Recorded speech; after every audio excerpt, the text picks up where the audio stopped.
चलते हैं श्रीमद् भागवत महापुराण। भगवान श्री कृष्णचंद्र जी ने कालिया का दमन किया, काली हृद को अमृत जैसे जल से युक्त कर दिया। कालिया नाग अपने परिवार के साथ रमण द्वीप चला गया। अब उसे कोई भय नहीं, क्योंकि भगवान के चरण चिन्ह उसके मस्तक पर विराजमान है। इसलिए गरुड़ जी कुछ नहीं कर पाएंगे। अब जहां भगवान के चरण चिन्ह देखे वहां गरुड़ जी फिर प्रहार नहीं करते। भगवान को भी संघर्ष पे संघर्ष ही करना पड़ा, तो हम लोगों को क्यों संघर्ष नहीं करना पड़ेगा। अभी काली दह को शुद्ध किया, दूसरे दिन फिर प्रलंबासुर आ गया और भगवान बलराम जी का अपहरण करके लिए जा रहा था। भगवान बलराम जी ने प्रलंबासुर का उद्धार किया। कल ये चर्चा सुनी। परीक्षित अगले दिन फिर भगवान की वही दिनचर्या, गाय बछड़ों सखाओं गोपों के साथ वृंदावन में हरी हरी घास पर गाय को छोड़ देना और आपस में क्रीड़ा करना। गौएं बेरोक टोक चढ़ती हुई घने जंगल में चली गई। गर्मी का समय था और मुंजा टवी सरकंडों के वन में पहुंच गई। बहुत से गोप उनको वहां से निकालने के लिए गए। श्री कृष्ण बलराम आदि ने देखा कि गौएं दिखाई नहीं दे रही। अरे वो तो सरकंडों के वन में चली गई। गौओं के खुर से पता लगाते हुए गए। भगवान बड़े जोर जोर से गौओं का नाम लेकर के पुकारने लगे। गौएं अपने नाम की ध्वनि सुनकर भगवान पुकार रहे, हुंकारा जमाने लगी। ये हो ही रहा था कि आग लग गई। बांसों की रगड़ से दावानल प्रकट हो जाती है। और मुंजा टवी, ये तो बहुत जल्दी आग फैलने वाली। समस्त बछड़े गौएं गोप सखा और बड़ी जोर की आंधी चलने लगी। सब ओर से प्रचंड ऊंची ऊंची लपटे जो सब जीवों को भस्म करने की सामर्थ्य रखती। ग्वाल गौएं चारों ओर दावानल से घिर गए। ये घटना कालिया नाग के जब दमन पर रात्रि में वहीं रुके थे तो एक ऐसी घटना घटी थी। ऐसी फिर घटना घट गई। मृत्यु से भयभीत होकर के जैसे जीव भगवान की शरण में आता है, ऐसे समस्त ग्वाल बालों ने भगवान श्री कृष्ण बलराम जी के शरणापन्न होकर पुकारा, हे महावीर श्री कृष्ण, हे प्यारे श्री कृष्ण, हे परम बलशाली बलराम, हम तुम्हारे शरणागत हैं, तुम दोनों हमें इससे बचाओ। श्री कृष्ण, जिनके तुम ही भाई बंधु हो, जो पूर्ण रूप से तुम्हें अपना मान लिए हैं, उनको कभी कोई कष्ट नहीं होता। आप सब धर्मों के ज्ञाता हो, तो आप शरणागत धर्म को भी जानते हो। हम सब आपकी शरण में हैं, इसलिए हे प्रभु, एकमात्र आप हमारे रक्षक हो, आप हमारी रक्षा कीजिए। भगवान श्री कृष्ण ने बड़े जोर से कहा, डरो मत, डरो मत, आंखें बंद कर लो। वचो निशम्य कृपणम बंधूनाम भगवान हरिः निमीलयत मा भैष्ट लोचना नित्य भासत। तुम सब अपने नेत्र बंद कर लो। अब आसपास बड़ी ऊंची ऊंची लपटें, आंख की मुंजा टवी, बहुत ऊंची होती है मूंज, उसे गांव में मूंज कहते हैं, जिसे इसे शास्त्रीय शब्दों में कहते हैं मुंजा टवी, उसे मूंज कहते हैं। कहीं कहीं सरकंडा कहते हैं उसे। बड़े बड़े होते हैं, सफेद, उनमें वो बाली सी आती है। और भगवान श्री कृष्ण ने सबसे सबका आंख बंद कर लो और आकर्षण किया। पूरी आग भगवान के मुख में जाकर शांत हो गई। भगवान आग को पी गए अपने भक्तों के लिए। जिस मुख से माखन पाया, दूध पिया, उसी मुख में आग का पान कर लिया। अब ग्वाल वालों ने आंख खोल कर देखा तो सब भांडीर वट के पास पाया। हमारा श्री कृष्ण जरूर चमत्कारी है, क्योंकि इस भारी संकट से हम कहां फंस गए थे मुंजा टवी में, कहां आ गए यहां भांडीर वट। सबको गाय बछड़े सखा सबको उठाकर भांडीर वट में और आग को पी लिया। परीक्षित सायंकाल होने पर बलराम जी के साथ भगवान श्री कृष्ण ने गौएं लौटाई और बंशी बजाते हुए उनके पीछे पीछे घर आए। ग्वाल बाल उनकी स्तुति कर रहे थे। ब्रज में गोपियों का श्री कृष्ण के बिना एक एक क्षण 100 युग के समान व्यतीत होता था। शाम के समय सब गोपियां रास्ते में ऐसे खड़ी हो जाती, और जब भगवान गौएं चराते हुए आ रहे हैं तो उनके दर्शन करके सब परमानंद में मगन हो जाती। ग्वाल बालों ने घर पहुंचकर अपनी मां बहन आदि स्त्रियों से और अपने बुजुर्गों से बताया, श्री कृष्ण और बलराम के अद्भुत कर्म की आज तो हम सब मरी जाते। मुंजा टवी में आग लग गई थी और श्री कृष्ण ने हम सबको भांडीर वट पहुंचा दिया और अपने मुख में आग पी ली। बड़े बड़े गोप और गोपियाएं सुनकर निश्चय करने लगे कि श्री कृष्ण और बलराम कोई बहुत बड़े देवता हैं जो हमारे ब्रजवासियों की रक्षा के लिए यहां पधारे हैं। ग्रीष्म ऋतु के बाद वर्षा का जब आगमन हुआ, इसमें छोटे छोटे जंतुओं की बड़ी वृद्धि हो जाती है। वर्षा ऋतु में बहुत कीट पतंगा, बहुत छोटे छोटे जीव, और इसमें जो ग्रीष्म में सूखे हुए वृक्ष होते हैं उनको जल मिलने से पुनः जीवन प्राप्त होता है। सूर्य और चंद्रमा पर बार बार मंडल बैठने लगते हैं। बादल वायु चमक कड़क करके बड़ा क्षोभ प्रकट करती है आकाश में। नीले नीले घने बादल आते हैं, बिजली कौंधती है, गड़गड़ाहट होती है और वर्षा होती है। जैसे जीव ब्रह्म स्वरूप है पर माया के गुणों से ढक जाता है तो अपने को शरीर मानने लगता है, ऐसे ही सूर्य और चंद्रमा के ऊपर बादल ढक जाने पर वो दिखाई नहीं देते। जीव ब्रह्म स्वरूप है। भगवान सूर्य राजा की तरह पृथ्वी रूपी प्रजा से 8 महीने तक जल अपनी किरणों से आकर्षित करते हैं और फिर उसे बांट देते हैं। जैसे दयालु पुरुष जब देखते हैं कि प्रजा बहुत पीड़ित है तो दया परवश हो करके वो अपने जीवन प्राण तक न्यौछावर कर देते हैं, वैसे बिजली चमक कर घनघोर बादल आते हैं और प्राणियों के जीवन स्वरूप जल की वर्षा करते रहते हैं। जेठ आषाढ़ की गर्मी से पृथ्वी सूख गई थी, अब वर्षा के जल से सिंचकर वो हरी भरी हो गई। जैसे कोई सकाम भाव से तपस्या करता है तो शरीर दुर्बल हो जाता है और जब तपस्या का फल मिलता है तब फिर शरीर हष्ट पुष्ट हो जाता है। वर्षा के सायंकाल में बादलों से घना अंधेरा छा जाने पर ग्रह और तारों का प्रकाश तो नहीं दिखता परंतु जुगनू चमकते हैं। जैसे कलयुग में सच्चे महात्माओं का सानिध्य बहुत कम मिलता है, पाखंडियों का बहुत बोलबाला हो जाता है। कह रहे जैसे वर्षाकालीन में सायंकाल बादलों का घना अंधेरा छा जाता है, सूर्य और तारों का प्रकाश तो दिखाई नहीं देता, जुगनू चमकने लगती है, केवल जुगनू का प्रकाश। वैसे ही कलयुग में पाप की प्रबलता हो जाने से सच्चे संतों का मिलना कठिन हो जाएगा, पाखंड मतों का प्रचार होगा, वैदिक सिद्धांत लुप्त हो जाएंगे, पाखंडियों का बोलबाला होगा।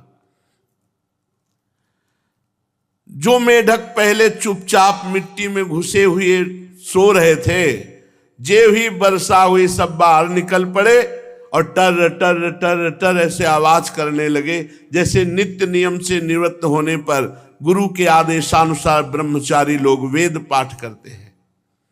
छोटी छोटी नदियां जो जेठ आषाढ़ में बिल्कुल सूखने गई थी, मानो सूखने को आ गई थी, अब वो घुमड़ घुमड़ कर घेरे से बाहर बहने लगी। जैसे अजितेंद्रीय पुरुष के शरीर और धन और संपत्ति ये सब कुमार्ग में खर्चा हो जाते हैं। जो अजितेंद्रीय पुरुष होता है, भगवत विमुख होता है, उसका पैसे का बहुत बड़ा दुरुपयोग होता है, बहुत बड़ा दुरुपयोग। वो अपने को सौभाग्यशाली समझते हैं, अभिमान उनको बढ़ता है, मैंने बहुत बड़ा दुरुपयोग। पृथ्वी पर कहीं कहीं हरी हरी घास की हरियाली थी, कहीं कहीं वीर बहुटियों की लालिमा, कहीं कहीं बरसाती छत्तों के कारण वो सफेद मालूम हो रही थी कि जैसे जेठ अषाढ़ में नदियां सूख जाती है और फिर जब वर्षा हुई सावन भादो तो जीव सरिता सावन जल, ऐसे ही ये जो अजितेंद्रीय भगवत विमुख पुरुष, इनके पास धन आता है, बहुत गलत जगह इनका प्रयोग हो जाए, गलत जगह खर्चा होता है। सही ढंग से खर्चा करे तो एक एक रुपए की बहुत बड़ी, सो धन धन्य प्रथम गति जाकी। सब खेत अनाजों से भरे पूरे लहला रहे थे, उन्हें देखकर किसान तो मारे आनंद के फूले न समाते थे, पर सब कुछ प्रारब्ध के अधीन है, ये बात ना जानने वाले लोगों के हृदय में बड़ी ईर्ष्या पैदा होती थी। ऐसे ऐसे ईर्ष्यालु होते हैं कि खड़ी फसल में ऐसे चुपचाप एक दिया सलाई फेंकी और भाग गए।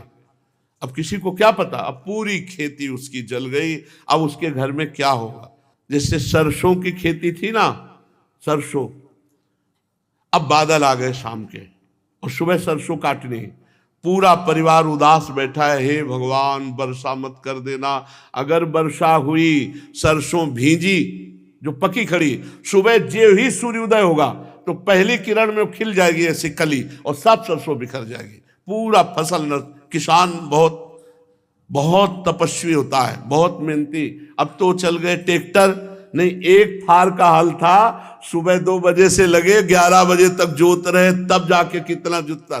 बहुत कठिन किसानी, बहुत कठिन, और बहुत गरीबी से, बहुत मेहनत से, बैल की तरह मेहनत करते, तब जाके पेट भरता। तो ये लोग जो ईर्ष्या करने वाले हैं, उनकी फसल देख करके जल जाते हैं, उनके नष्ट करने की सोचते हैं। बरसात में जलचर जीव, थलचर जीव ये बढ़ जाते हैं। भगवान की सेवा करने से भीतर और बाहर दोनों तरह की जैसे सुंदरता आती है, ऐसे प्रकृति में सुंदरता वर्षा में आ जाती है। वर्षा ऋतु में हवा के झोंकों से समुद्र एक तो यूं ही उत्ताल तरंगों से युक्त हो रहा था, अब नदियां गिरने लगी तो और उत्ताल तरंगों से युक्त हो गया। जैसे साधक, समझना, जैसे साधक मन और इंद्रियों को रोककर भगवान में लगाना चाहता है, पर विषयों का संपर्क हो जाने पर, भोगियों का संपर्क हो जाने पर उसमें उफान आ गई, अब वो नहीं संभाल सकता। इसीलिए लिखा है कस्तरति मायाम, तो बोले यो संगास्त्यजति यो महानुभाव सेवते यो निर्ममो भवति। किसी से ममता नहीं, किसी का संग नहीं, संग केवल भगवत प्रेमी महात्मा का संग, और संग होकर भजन करो। कल एक संत भगवान आए थे कई रूपों में, तो एक संत भगवान प्रश्न किए कि नए साधक को एकांत में भजन करना चाहिए या साधु मंडली में रहना चाहिए। उनका साधु मंडली में। प्रथम भगति संतन करी संगा, क्योंकि नवीन पौधा है, बकरी खा गई तो बकरी का खाया हुआ पौधा दोबारा अंकुरित नहीं होता। प्रियादास जी ने भक्तमाल में लिखा है कि भक्ति का अंकुरण जब हो रहा हो तो साधु रूपी बाड़ लगा दो, साधु संग रूपी बाउंड्री, जिसमें माया रूपी बकरी न प्रवेश करे। नहीं, बकरी का चरा हुआ किनगा नहीं निकल, वो ऐसे डंठल से चबा जाती है। भक्ति का अंकुरण नहीं होगा, ऐसा प्रभाव माया का, इसलिए साधु मंडली में रहे। तो उन्होंने कहा कि हमारे गुरुजी के यहाँ जो दीक्षा लेते हैं पहले कुछ दिन तो ऐसे, और फिर कहते हैं हम एकांत में रहेंगे, और वो छोड़कर गुरुजी को चले जाते हैं, उनकी सेवा का त्याग कर देते हैं। उनका क्या होगा? उनका कभी कोई परिपक्व अवस्था नहीं प्राप्त होगी। गुरु से विमुख नामदाता, गुरु से विमुख होने वाले की परिपक्व अवस्था नहीं। पेट तो सब पालन कर रहे हैं, परिपक्व अध्यात्म की उन्नति गुरु कृपा पात्र। और साधना का अहंकार न हो, ये गुरु चरण सेवा से ही होता है। तो वासना युक्त साधक जब विषयों के संपर्क में आता है तो कामनाओं की उभार में फिर नष्ट हो जाता है। मूसलाधार वर्षा की चोट खाते रहने पर भी पर्वतों पे कोई असर नहीं होता। जैसे परिपक्व साधक है तो काम की चोट, क्रोध की चोट, निंदा, स्तुति, अपमान की चोट कोई फर्क नहीं पड़ता। जैसे पर्वत पर वर्षा हो मूसलाधार तो कोई फर्क नहीं पड़ता। ऐसे संत का हृदय होता है। जो मार्ग कभी साफ नहीं किए जाते थे उनमें घास ढक गई, उनको पहचानना कठिन हो गया। कलयुग में भगवत मार्ग ढक जाएंगे, पहचानना कठिन होगा, पाखंड के मार्ग खुल जाएंगे। शुद्ध भगवत चर्चा, शुद्ध भगवत मार्ग तो बहुत ही कठिन हो गया। यद्यपि बादल बड़े लोकोपकारी हैं पर बिजलियां उनमें स्थिर नहीं रहती। जैसे भ्रष्ट आचरण वाली स्त्रियां कभी अपने पति का अनुगमन नहीं करती। जो भ्रष्ट आचरण वाली हैं वो अपने पति के अनन्य नहीं रहेंगी। उनका स्वभाव हो गया है चंचल, तो फिर वो टिकना। और ये आज का जो समय चला है, गर्लफ्रेंड बॉयफ्रेंड, ये पहले ही सब भावनाएं दूषित हो जाती हैं, अपवित्र भावनाएं, तो कैसे गृहस्थी कैसे बढ़िया होगी इनकी। आकाश में मेघों की गर्जना तर्जना बड़ी जोर से होती है और इंद्रधनुष दिखाई देता है। जैसे सतोगुण, रजोगुण, तमोगुण, इस विश्व के बखेड़े में निर्गुण ब्रह्म छुपा हुआ है, पर ये तीन दिखाई दे, सतोगुण, रजोगुण, तमोगुण। ये इंद्रधनुष की भांति ये दिखाई दे रहा है यही गुण, लेकिन इनमें जो व्याप्त है वो परमात्मा अनुभव में नहीं आ रहा। बादलों के शुभागमन से मोरों का रोम रोम खिल जाता है और वो कुहक कर नृत्य करके आनंद मनाते हैं। ठीक वैसे ही जैसे गृहस्थी में जो लोग हैं उनको जब भगवत प्रेमी महात्मा मिलते हैं तो उनका हृदय आनंद से नाच उठता है। आज अहोभाग्य भगवत प्रेमी महात्मा का दर्शन हुआ, आज अहोभाग्य उनके वचन सुनने को मिले, आज अहोभाग्य उनकी सेवा बनी। जो वृक्ष जेठ अषाढ़ में सूख गए थे वो अपनी जड़ों से जल पीकर पत्ते फूल डालियों से खूब सज धज गए। जैसे कोई सही तपस्या करने वाला जब तपस्वी अपनी तपस्या का फल पाता है तो वो प्रफुल्लित हो जाता है। तालाबों के तट कांटे, कीचड़, जल के बहाव के कारण प्राय अशांत रहते हैं, परंतु सारस एक क्षण के लिए भी उन्हें नहीं छोड़ता। जैसे अशुद्ध हृदय वाले विषयी पुरुष सदैव भोगों में ही लगे रहते हैं, वो भोगों को छोड़ने की बात सोच ही नहीं सकते। वर्षा ऋतु में इंद्र की प्रेरणा से बड़ी वर्षा होती है, इसलिए नदियों के बांध और खेतों की मेड़ें टूट जाती है। कलयुग में जैसे पाखंडियों के मिथ्यावाद से सही भगवत मार्ग ये गुप्त हो जाएंगे, सही भगवत मार्ग गुप्त हो जाए। अरे भाई, भगवान के नाम जप करने से ही लोक परलोक बनेगा, ये छूछा से कुछ नहीं होने वाला। जिसको छूछा में ऐसा लगता हो कि यहां सत्यता है तो छू तो चाहे पास से करे चाहे दूर से करे, उसका प्रभाव हवाई लगे से होगी क्या।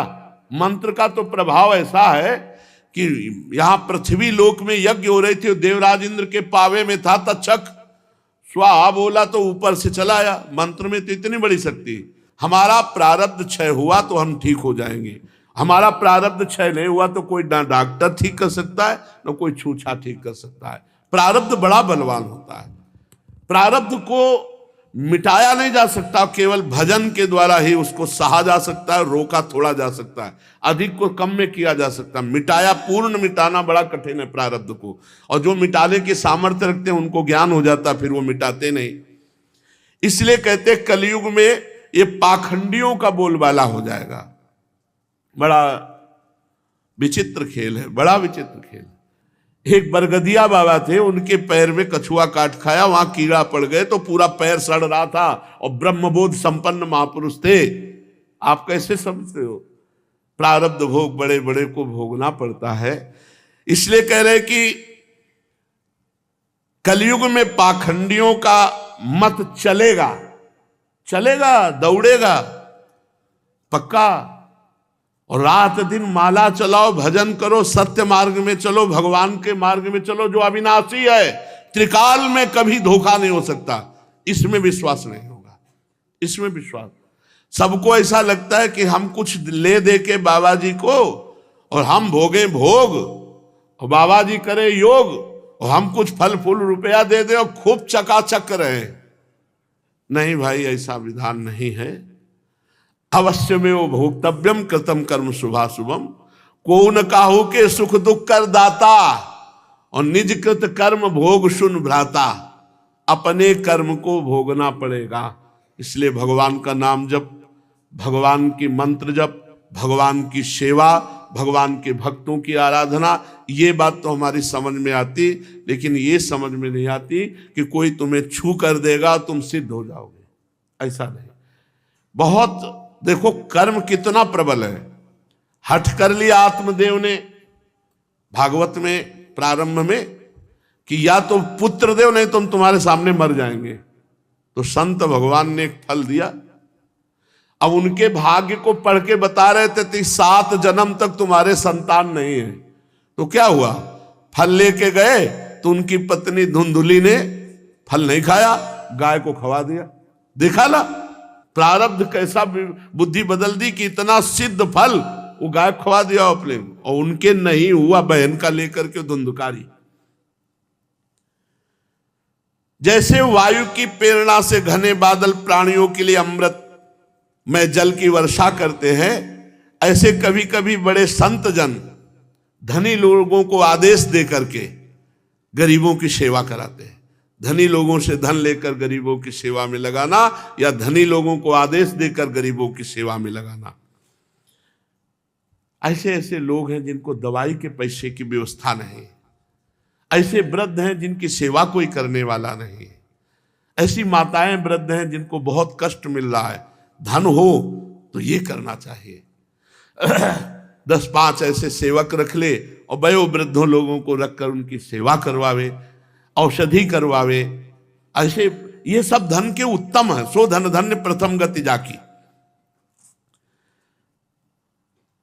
वृंदावन में ऐसी शोभा से युक्त वृक्ष लताओं के बीच में भगवान श्री कृष्ण बलराम गौएं चराने आते हैं।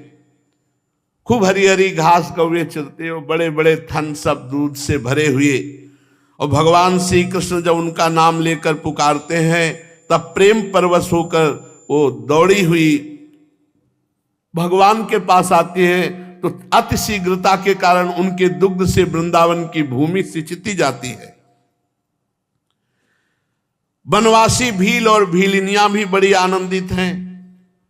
वृक्षों की पंक्तियों से मधुधारा बह रही है, पर्वतों से झरने झरझर, बड़ी सुरीली आवाज, बहुत सुंदर गुफाएं।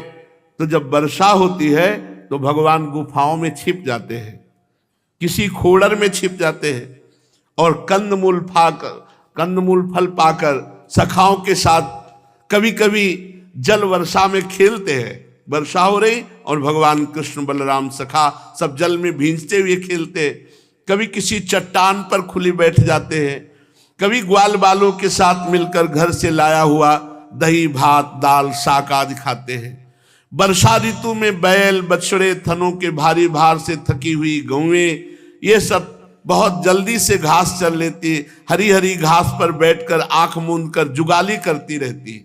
वर्षा ऋतु की सुंदरता अपार, वो भी वृंदावन के संयोग में तो और सुंदर। इसमें संदेह नहीं कि ये ऋतु, ये गाय, ये बैल, ये बछड़े सब के सब भगवान की लीला के दिव्य विलास हैं। भगवान देख देख कर बहुत प्रसन्न होते हैं, बार बार आनंदित होकर कभी नृत्य करते हैं, कभी गायन करते हैं, कभी प्रशंसा करते हैं। इस प्रकार श्याम और बलराम बड़े आनंद से ब्रज में निवास कर रहे हैं। इसी समय वर्षा ऋतु बीती और शरद ऋतु आ गई। अब आकाश में बादल नहीं रहे, जल निर्मल हो गया, वायु बड़ी धीमी गति से चलने लगी। शरद ऋतु में कमलों की उत्पत्ति, जलाशयों के जल ने अपनी स्वच्छता प्रकट कर दी। जैसे कोई साधक भ्रष्ट हो जाए तो फिर कड़ा नियम लेकर योग का सेवन करता है तो निर्मल हो जाता है, ऐसे शरद ऋतु में वर्षा से मलिन हुए सरोवर निर्मल हो जाते हैं। भ्रष्ट हो जाए तो इसका मतलब नहीं कि हम गिरते ही चले जाए, नहीं, फिर कड़ा नियम ले और फिर आगे बढ़े। शरद ऋतु ने आकाश के बादल, वर्षा काल के बड़े हुए जीव, पृथ्वी की कीचड़ और जल के मटमैलेपन को नष्ट कर दिया। जैसे भगवान की भक्ति से चाहे ब्रह्मचारी हो, चाहे गृहस्थ हो, चाहे वानप्रस्थ हो, चाहे सन्यासी हो, सब प्रकार के अशुभों का, पापों का, विकारों का नाश कर देता है भगवान की भक्ति से। बादल अपने सर्वस्व जल का दान करके उज्जवल कांति से सुशोभित होते हैं। जैसे जिसके पास धन अधिक है उसे चाहिए कि परलोक के लिए अपनी कामनाओं को, अपने भोगों को थोड़ा रोक करके दूसरों के हित में अपने धन को लगा दे, दूसरों के मंगलमय कार्यों में लगा दे। पर्वतों से कहीं कहीं झरने झरते हैं और कहीं कहीं अपने कल्याणकारी जल को नहीं बहाते। ऐसे ही ज्ञानी पुरुष जब देखता है अधिकारी है तो अपने ज्ञान का दान कर देता है, और कहीं कहीं देखता है कि अनाधिकारी है तो मौन हो जाता है, उनसे बात नहीं करते। छोटे छोटे गड्ढों में भरे हुए जल के जलचर जीव ये नहीं जानते कि 4 दिन के बाद ये गड्ढा सूख जाएगा और फिर हमें मरना पड़ेगा। ऐसे ही ये कुटुंब भरण पोषण में भगवान से विमुख लोग ये नहीं जानते कि 4 दिन बाद आयु क्षीण हो जाएगी और मर जाएंगे, और जो हमें लाभ मनुष्य योनि में मिलना चाहिए वो हम नहीं ले पाए। क्या? भगवान का भजन। शरतकालीन सूर्य की प्रखर किरणों से बड़ी पीड़ा होने लगी। जैसे जिस साधक की इंद्रियां बस में नहीं होती उसे तरह तरह के ताप और पाप में फंसा देती इंद्रियां। अपनी इंद्रियों को संयम में रखने वाला साधक साधु ही परमानंद को प्राप्त होता है। पृथ्वी धीरे धीरे अपना कीचड़ छोड़ने लगी, घास पात धीरे धीरे अपनी कचाई छोड़ने लगे।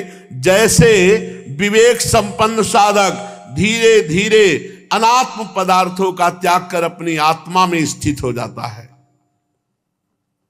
शरद ऋतु में समुद्र का जल स्थिर, गंभीर, शांत हो गया। जैसे आत्माराम पुरुष का मन निसंकल्प और शांत हो जाता है, वो फिर किसी प्रपंच या भोग या कर्मकांड के झमेले में नहीं पड़ता। किसान खेतों की मेड़ मजबूत करके जल का बहना रोकने लगे। जैसे साधक अपनी इंद्रियों को विषयों का संयोग ना होने देना, प्रत्याहार करके अपने ज्ञान की रक्षा करता है। जितना इंद्रियों से भोग भोगोगे अज्ञान बढ़ेगा, और जितना भोगों का त्याग करोगे उतने ज्ञान बढ़ेगा।